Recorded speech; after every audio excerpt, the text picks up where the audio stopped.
ஆச்சி மிளகாய் தூள் வழங்கும் மணிச் செய்திகள். இணைந்து வழங்குபவர்கள் அரசன் சோ.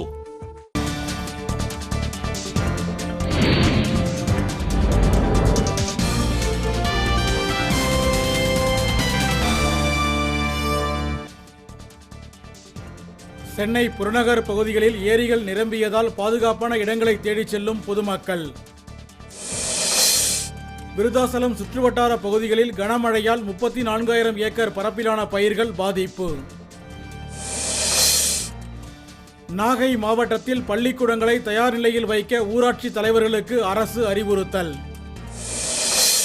விழுப்புரம் மாவட்டத்தில் மழையால் பாதிக்கப்பட்டோருக்கு தமிழக அரசு சார்பில் நிவாரணப் பொருட்கள் விநியோகம்.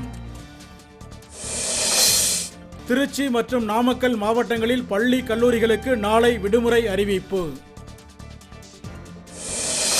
சென்னை பாரிமுனை கொத்தவால் சாவடியில் 2 மாடி கட்டடம் பூமிக்குள் இறங்கியதால் பொதுமக்கள் அதிர்ச்சி. திருவண்ணாமலை கோயிலுக்கு 30 லட்சம் ரூபாய் மதிப்பிலான திருக்குடை காணிக்கை அளிக்கும் நிகழ்ச்சியில் திரளானோர் பங்கேற்பு.